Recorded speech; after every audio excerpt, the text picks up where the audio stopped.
Kenapa ya manusia selalu bicara yang indah-indah saja?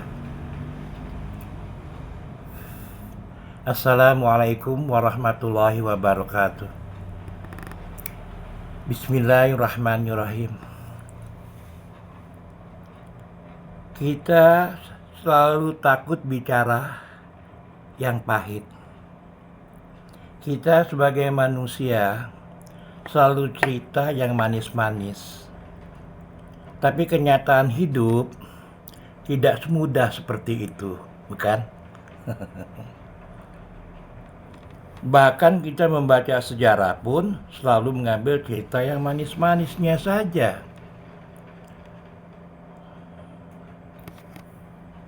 Padahal sejarah lebih banyak cerita kelam dan pahitnya daripada cerita manisnya. Cerita dalam agama pun begitu juga. Kita hanya mengambil sisi cerita yang manisnya saja, daripada sisi perjuangan yang melelahkan dan menyakitkan. Kita selalu takut untuk mendengar dan menceritakan kenyataan sejarah yang pahit yang pernah terjadi.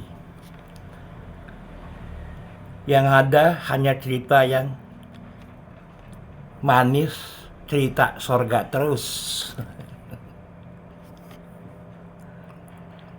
Padahal kita tahu bahwa sejarah kehidupan manusia tidak selalu mulus, bukan?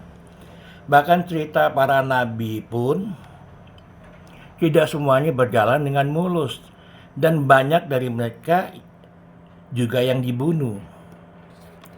Yang pasti sejarah sudah mencatat bahwa lebih banyak ujian dan tantangan manusia pada saat itu. Kenyataan yang pahit selalu dilewati. Tiap hari kita hanya bercerita yang indah-indah saja. Padahal kenyataan hidup penderitaan lebih banyak daripada kesenangan yang didapat. Dan pada akhirnya, kita akan menjadi suatu kaum yang mudah dibuai oleh janji-janji para penguasa. Ingat, cerita yang pahit dalam kehidupan manusia akan jadi pembelajaran yang baik untuk tidak mengulangi kesalahan yang berulang. Dan cerita yang manis dalam kehidupan manusia tidak membawa dampak apapun. Bahkan kita akan terbuai dan hanyut dalam kehancuran. Ingat, biasanya cerita atau janji-janji yang manis hanya datang dari setan. Sedang yang datang dari Allah lebih banyak ujiannya. Tambahan satu hal.